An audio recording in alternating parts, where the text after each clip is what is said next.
त्या दोघाला येऊ द्यायचं का चल द्यायचं?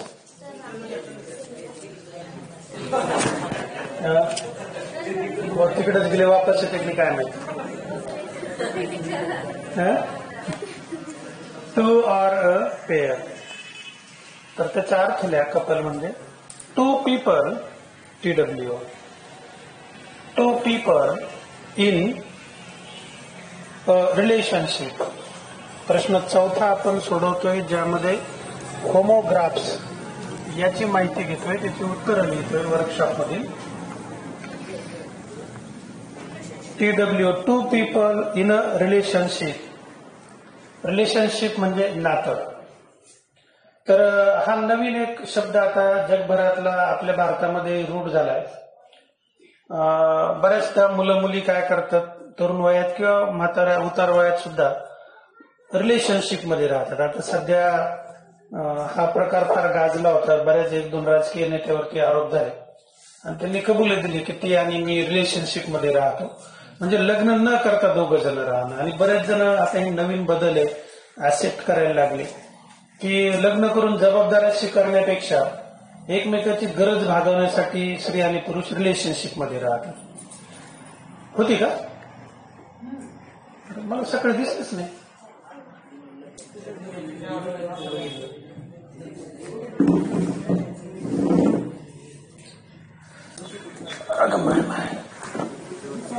तर कदाचित तुमच्या या आयुष्यामध्ये असं होऊ शकतं, बऱ्याच जणांना करिअरच्या याच्यामध्ये या गोष्टींसाठी वेळ मिळत नाही आणि म्हणून मग आपण बघतो रिलेशनशिप मध्ये राहता. टीव्हीवरती तुम्ही कशा पद्धतीच्या काही मालिका आहेत आणि आता हे काही बरेचसे बदल होतात.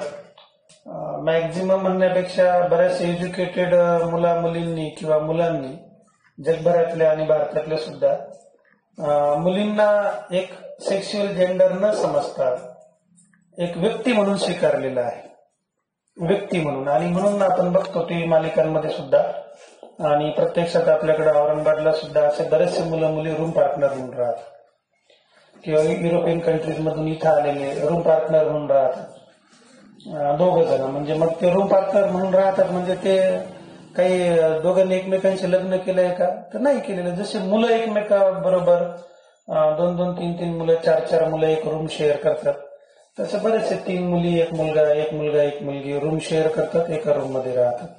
म्हणजे इतक्या चांगल्या विचाराचे पालक त्यांचे आहेत. बदल होतोय, शिक्षणाचा प्रसार होतोय, तसतसा हळूहळू असा बदल होतो. औरंगाबादला सुद्धा आपल्या इथं युनिव्हर्सिटीमध्ये शिकणाऱ्या ग्रॅज्युएशन किंवा पोस्ट ग्रॅज्युएशन करणारे इंजिनिअरिंगचे मुलं मुली एकत्र राहतात. तर हा खूप चांगला लक्षणीय असा बदल आहे. तर मग त्याला आपण काही कपल म्हणू शकत नाही. तर इथं दुसरा एक अर्थ दिला. रिलेशनशिप कोणती? मॅरेज. Marriage MARRIAGE. तर लग्न केलेलं असेल तर आपल्याकडे भारतीय समाजामध्ये त्याला कपल म्हणायची सवय नाही. लिहिला.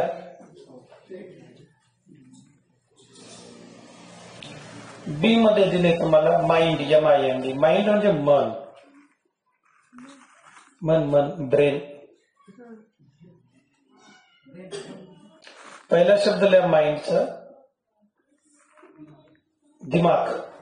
त्याला दिमाग म्हणजे दिमाग, मगज, बुद्धी, मेंदू. मगज मला वाटतं हिंदीतून म्हणतात ना, गुजरात. आणि काल रात्री मी औरंगाबादून आल्यावर सहज टीव्हीवरती म्हणलं एखादा पिक्चर बघा थोडं, तर क्रांतीवीर सुरू होता. मग त्याच्यामध्ये ते नाना पाटेकरचे ते जे मानलेले वडील असतात, काय नाव आहे की त्याचं, ते खून होतो. मग ते पोस्टमार्टम नेत असते नाना पाटेकर म्हणतो एकदम से करना पीछे छोटा मगज होता है, असं रात्री ऐकलं असेल काल रात्री. तर माइंड म्हणजे तुमचं मन किंवा तुमची बुद्धी. वाव, काय करायचं, कशाला पाहिजे? राहू दे बाहेर थोडं थांबा. आत्ताच बंद केलं तर थोडं थांबवाय भाऊ. चावी घेऊन ना, तो देणू गेलेला आहे तिकडं. त्याला काय नाही देणू बंद आहे. नेक्स्ट क्रमांक 2 mind. not to bother, not to bother, bother, bother, about something, about something.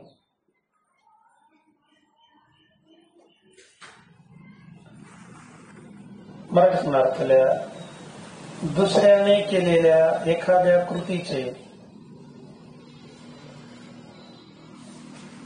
आपणास वाईट न वाटणे.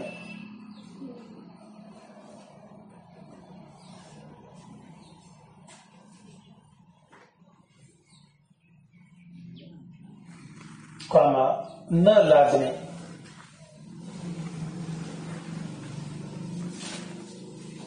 न लाजणे म्हणजे काही तर निर्लज्जत राहणे असं नाही. म्हणजे बऱ्याचदा लोक don't mind, you can take any, म्हणजे तिथं वाढलेले 2-4 पदार्थ टेबलवरती ठेवले, मग एखादं काय हरकत नाही, लाजू नका, जे लागेल ते घ्या, कचकटवून घ्या, असं डोंट माइंड.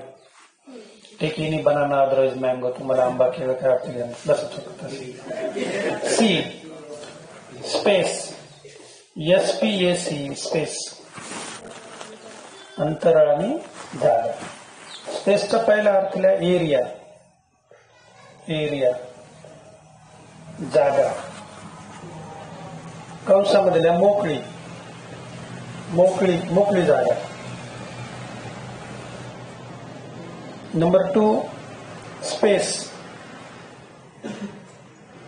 म्हणजे अवकाश, पृथ्वीच्या बाहेर, पृथ्वीच्या बाहेर. इंग्रजीतून लिहा आउटसाइड ऑफ अर्थ,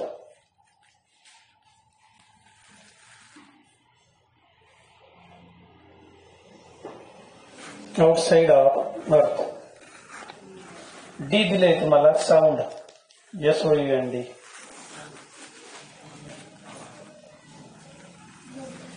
साऊंड म्हणजे नॉईज, गोंधळ, NOISE, नॉईज.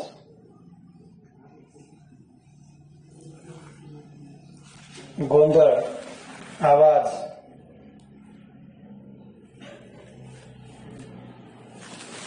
आणि ती एक इंग्रजीतून म्हण असते बघा बऱ्याचदा, sound mind in sound, sound body in sound mind. म्हणजे शरीर चांगलं असलं की त्याचं मनही चांगलं असतं असं इंग्रजीतून म्हणतात. तर त्या अर्थाने साऊंड शब्द वापरला जातो. साऊंड माइंड, साऊंड बॉडी म्हणजे मनाचा आवाज येतो, शरीराचाही आवाज येतो, असं काही त्याचा शब्दचा अर्थ होत नाही. तर साऊंड लिहा someone who has, someone who has a stable mind.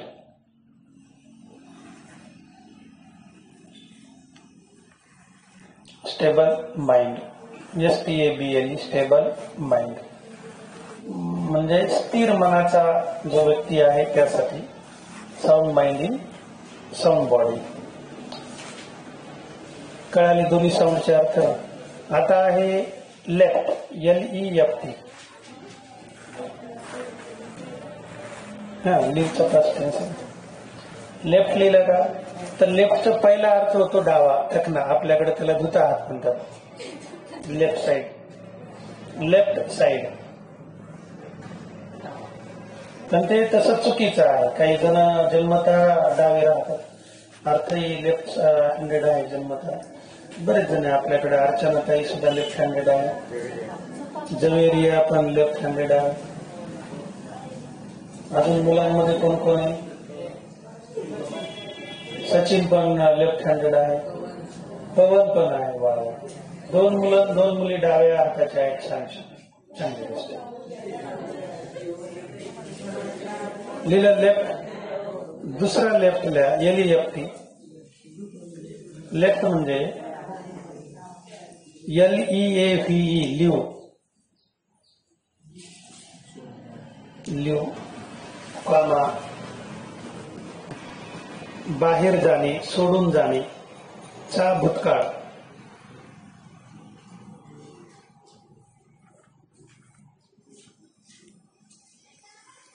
कोणता भूतकाळ त्याचा? लेफ्ट.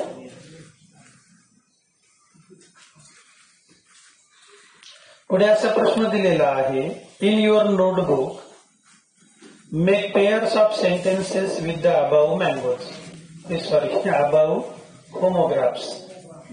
वरील जे सारख्या काय म्हणतात त्याला स्पेलिंगचे उच्चाराचे परंतु वेगळ्या अर्थाचे जे काही शब्द आहेत त्याचा वाक्यात उपयोग करा. पहिला शब्द दिलेला आहे क्रमांक 1 चा कपल. कपल बद्दल कोण वाक्य तयार करून सांगतं? खरा विचार. वाक्यात उपयोग करायचा ज्याच्यामध्ये कपल हा शब्द आला पाहिजे, वाक्याला अर्थ असला पाहिजे. सांग. There is a sweet couple. There is a so sweet couple. तिथे छान couple. There is a so sweet couple. तिथे एक सुंदर जोडी बसलेली आहे. कोणाची? कोणाची ग कोणाची? ते लिहावं लागेल ना. Bird husband and wife. चांगलं वाक्य चला लिहूया आपण. There is a sweet cute काय म्हणले? Sweet. There is a sweet couple COUPLE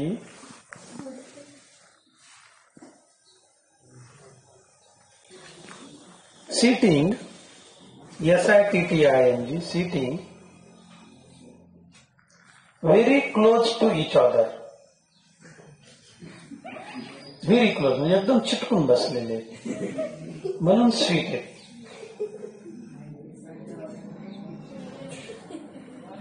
चला पहिल्या कपलचा कार्यक्रम झाला. दुसरा कपल जोडी या अर्थाने. आता हे समजा लव्ह बर्ड आहेत, समजा जोडी या अर्थाने.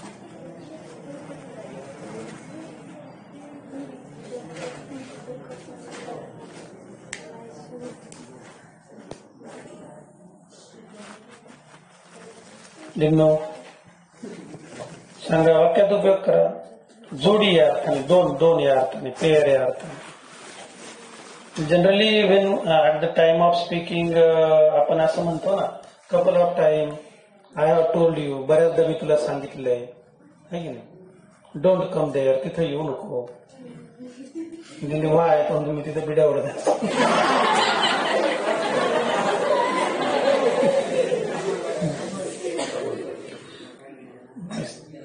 काही बिड्या उडत नाही, काही नाही. होतं तसं बऱ्याचदा आपल्याकडं प्रथिनांची कमी जर झाली, प्रोटीन, तर खालचे ओठ आहेत तुमचे काळे पडतात. बऱ्याचदा तसं होतं. मुलींमध्ये विनाकारण जर लिपस्टिक कंटिन्यू वापरत गेले तर नंतर ओठ काळे होतात नागिनीसारखे. म्हणून सर्वात मेन जे तसं मी मॅडमलाही सांगत असतो, हे डोळ्याच्या खालचे काळे वर्तुळ आणि ओठ हे तुमचे डेफिशियन्सी ऑफ प्रोटीन, प्रथिनांची कमतरता. त्याला तुडुंब पालेभाज्या खातात. तुडुंब म्हणजे सतत सी जीवनसत्व, लिंबू आणि पालेभाज्या सगळं गेल्या तर मग बरोबर ओठ तुमची गुलाबी, लाल वगैरे जाऊ. तेच ना, प्रथिन कमी पडले की त्याच्यामुळे.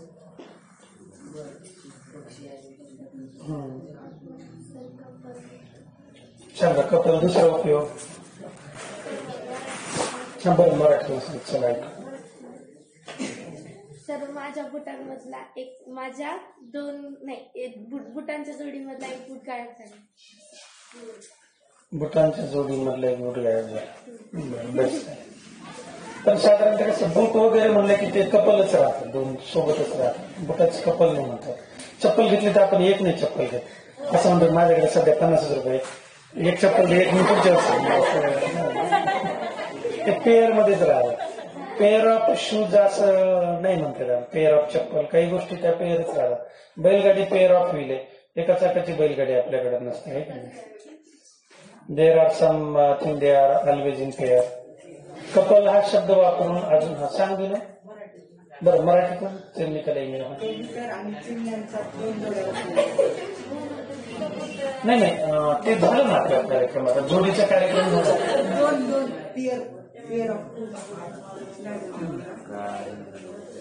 पेअर तर नाही, आपण कपलचा विचार करतो. अजून कोणी विचार केला? बसा बघा, सांगा पटकन सांगा.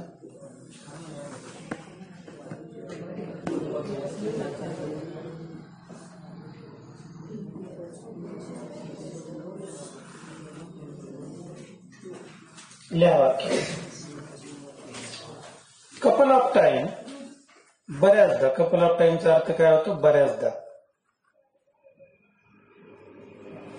कपल ऑफ टाइम म्हणजे एक दोन वेळा. Couple of time I have told her, I have told हर. काल मी डीमार्ट मधून 35 रुपयाला म्हणजे येता येतं डीमार्टला मुलं मुली घेऊन गेलो 11वीचे जालन्याला. म्हणजे किरकोळ आहे डीमार्ट तसं जर बघितलं तर. बरं आहे कधी गेले तर. कारण मॉल वगैरे एकदम जबरदस्त. नवीन ही संस्कृती 5-7 वर्षामध्ये आली. 2-4 काही जबरदस्त मॉलमध्ये. मग गेल्या वर्षी दिवाळीला डोंबिवलीला एक्सपिरिया नावाचा मॉल आहे. प्रचंड मोठा, म्हणजे कमी अधिक जायकवाडीपेक्षा मोठा असेल इतका मोठा मॉल. तसंच नाशिकला एक मॉल त्या 3-4 वर्षापूर्वी नाशिकला दिवाळी होती तर बंधू त्या मॉलमध्ये आम्हाला सर्वांना म्हणजे पहिल्या दिवशी घेऊन गेले. नंतर आम्ही रेग्युलर गेलो. तर तिथेही ज्यावेळेस कारने आम्ही गेलो इनोवामध्ये बंधूच्या, तर वरती गेल्यावर मग तो कळाला का आपण किती मजल्यावर आला असं. नाही होतो आपण 7व्या मजल्यावर आलो. म्हणजे कार पार्किंग 7व्या मजल्यावर. इतके मोठे म्हणजे मॉल आहेत. बिझनेसचे अशा पद्धतीने कदाचित 4-5 वर्षामध्ये आष्टीमध्ये तुमच्यापैकी कोणाचा मॉल असू शकतो. मॉलमध्ये माल मिळतो किराणाचा वगैरे, आणि चलते फिरते माल दिसतात असं लोक म्हणतात. माल नाही दिसत. तर बऱ्याच काही वस्तू राहतात ज्या आपण म्हणजे इथे दुकानात आपल्याला नाही पाहायला मिळतात, समोर टाकलेले असतात. तर 35 रुपयाला एक पॅकेट आणलं. त्याच्यामध्ये डाय करायचे सगळ्या प्रकारचे ब्रश, म्हणजे भुवयाला डाय करायचे, मिशाला डाय करायचे, केसाला डाय करायचे, छोटे छोटे कंगवे पण 5-7 कंगवे. चांगले प्रॉडक्ट. तुम्ही गेले तर डीमार्टला जा. तुमच्या बऱ्याच जणांचे केस पांढरे झाले मला वरून दिसतात. तो दिसायला पाय दिसायला लागले. अर्थात केस पांढरे झाल्यावर मारल्या गेल्या. लिहा वाक्य. काय वाक्य आहे? Couple of time I have told her, I have told her not to, NOT, not TOT, not to call me, CALLME. मी तुला बऱ्याचदा सांगितलं की मला तू कॉल करू नको. नेक्स्ट. दुसरा शब्द आहे माइंड, MIND. तो माइंडचं वाक्य सांगा. सांग दिनू. Mind your language. वा, दिनू म्हणला माइंड युअर लँग्वेज. ठीक आहे, लिहा. Mind your language. तोंड सांभाळून बोल असा त्याचा मराठीतून अर्थ होतो. Mind your language, LANGUAGE. Right. मराठीतून अर्थ लिहा. तोंड सांभाळून बोल, फुटक्या तोंडाचे, असं कंसातल्या. Mind your language.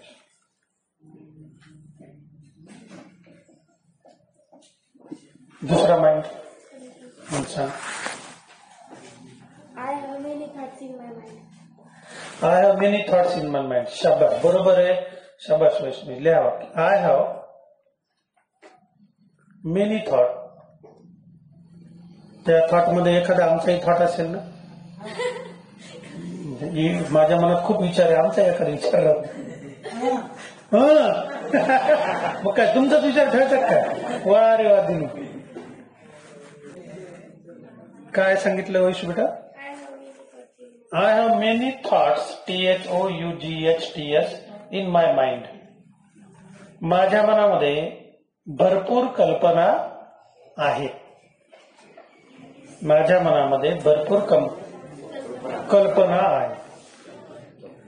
तिसरा शब्द दिलेला आहे स्पेस, SPACE. स्पेस म्हणजे जागा, मोकळी जागा. सांगा. अजून कोणाला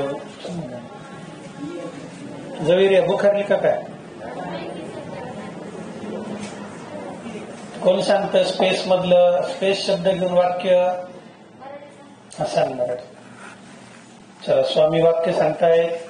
आपल्या क्लासच्या बाहेर भरपूर जागा आहे. आपल्या क्लासच्या बाहेर भरपूर क्लासमध्ये पण भरपूर जागा आहे. किती मोकळी जागा आहे, तुम्ही झोपूनही क्लास करू शकता. फक्त झोपायचे क्लास नाही शिकवले जात.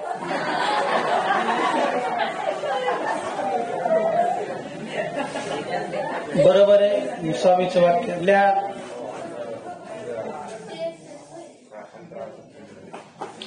there is a lot of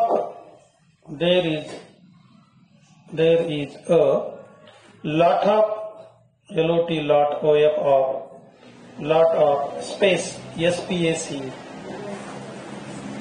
lot of space outside the class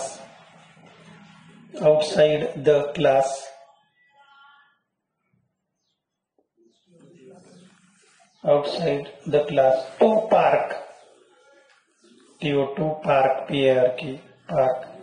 our cycles CYCLES. क्लासच्या बाहेर भरपूर मोठी जागा आहे आमच्या सायकली उभ्या करण्यासाठी. छान वाक्य सांगितलं स्वामींनी. सांगा दुसरं स्पेस. आता अवकाशातलं सांगायचं, पृथ्वीच्या बाहेरचं. सांग संजय. उभं राहून सांग.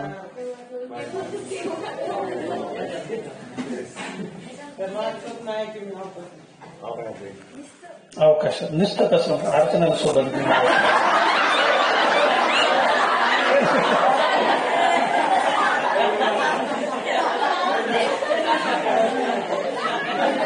आणि वर गेल्यावर गाणं म्हणजे चल जोडीनं फिरू ग, चंद्राचं दर्शन करू ग.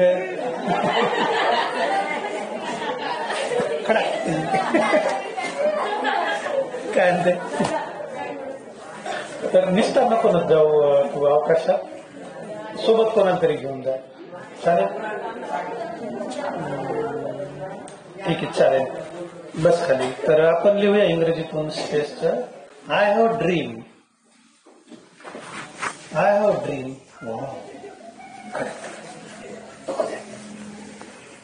a dream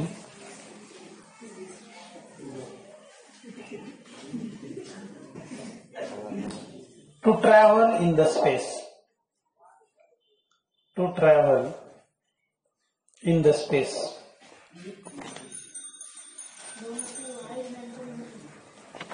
काय कमी होत आहे? काही रुमाल स्पेस झालं. त्यानंतर डी मध्ये तुम्हाला दिलंय साऊंड.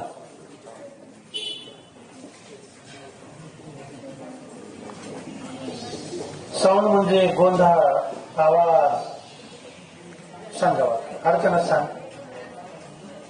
आठवा अगोदर उभं राहायच्या अगोदर. उभं राहायला राहत महाराज.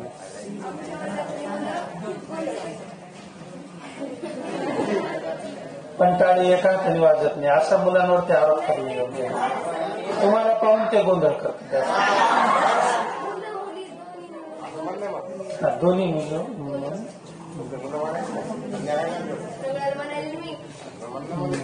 ठीक आहे चालेल. अजून बसा बेटा. अजून सांगू शकतो पण सांग दे. Don't make sound. तुला काय सांग.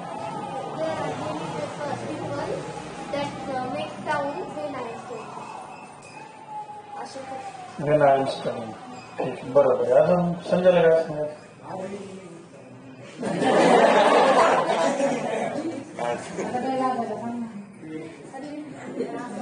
सांगायचं.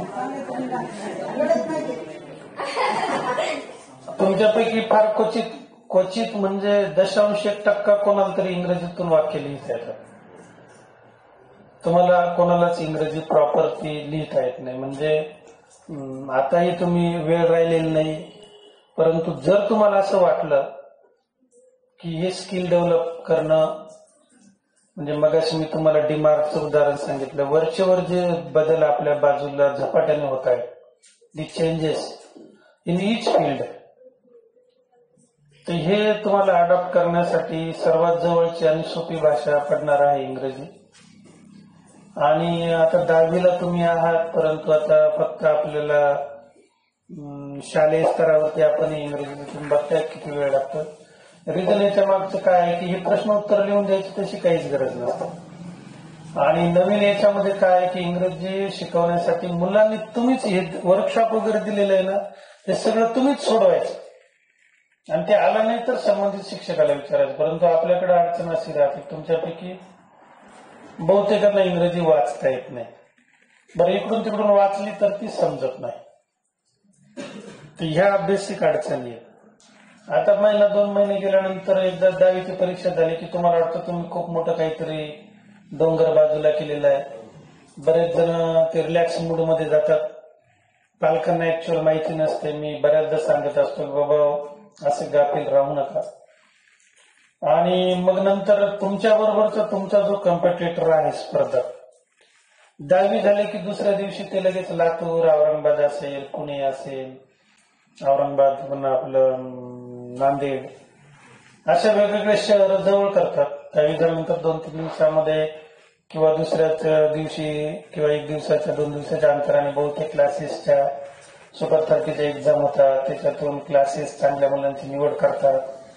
त्यांना निम्मे अर्धी फी माफ करतात, काही जण 100% फीस माफ करतात आणि तिथून त्याचा 11वीचा क्लास सुरू होऊन जातो. मग तो काय होतं की त्याला इतरांपेक्षा थोडंसं एक्स्ट्रा नॉलेज मिळतं, परीक्षाही होतात. म्हणजे ह्या अशा गोष्टी आपल्या करिअरच्या बाबतीमध्ये घडतात आणि आपल्याला ते कधी माहिती होतं.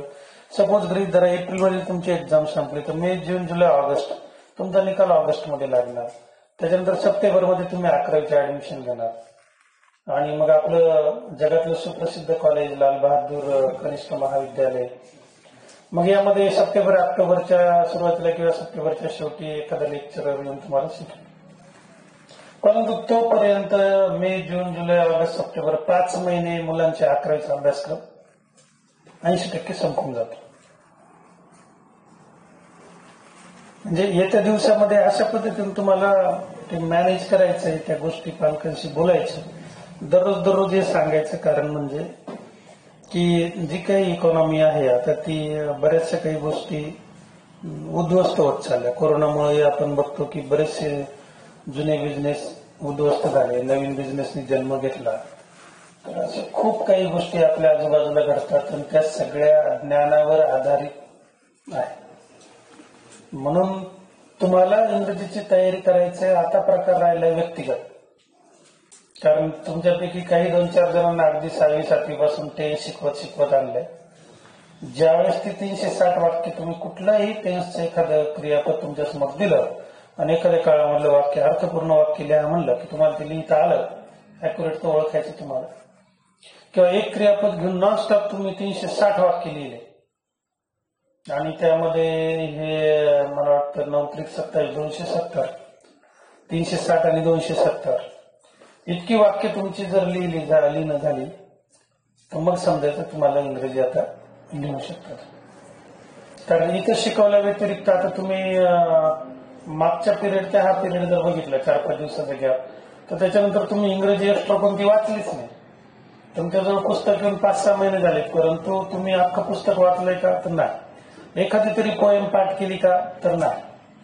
एखादा पॅराग्राफ मनाने वाचलाय का? तर नाही. या सगळ्याची उत्तर नकारार्थक आणि म्हणून मग परीक्षेत आपल्याला कॉप्या कराव्या लागतात, कारण तुम्हाला त्या पद्धतीने शिकवलेलं नसतं. म्हणून सन्माननीय मित्रवर्ग जो आहे माझा, लाल बहादूर सिद्धेश्वर शाळेतला जिल्हा, हे सर्व शिक्षक गेले 20-25 वर्ष म्हणून तुम्हाला कॉप्या देतात. निकाल फक्त पाहिला जातो, कसे पास झाले पाहिलं जात नाही. मग आपले परत 10वी-12वी झाले की थकेल लागतं. हे त्यामागचं कारण आहे. म्हणून आता ही एक छोटी वाक्य आपल्याला सांगता येतात का? तर नाही.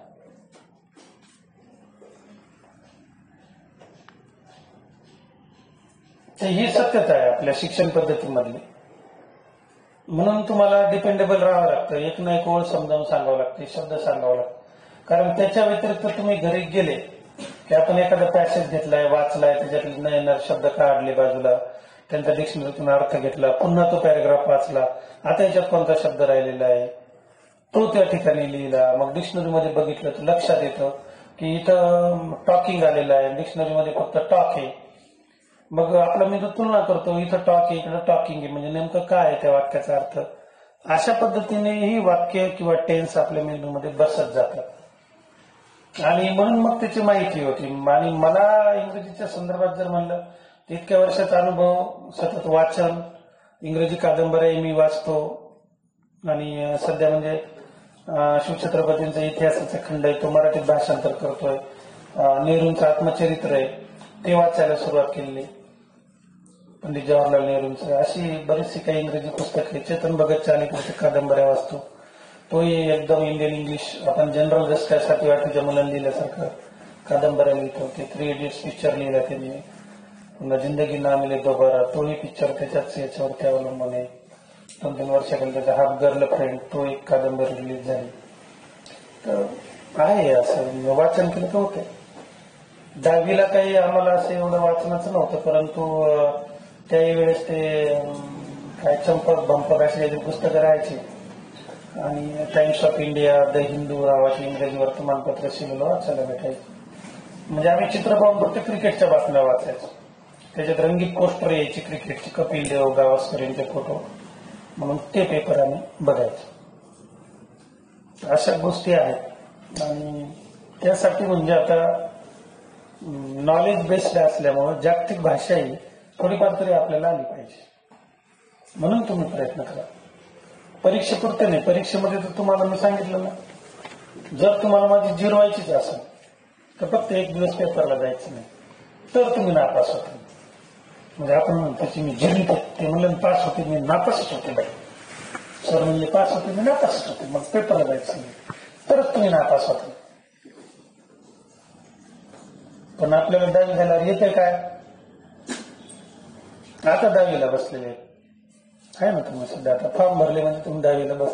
आता आपण 5 वाक्य लिहू शकत नाही कॉन्फिडंटली.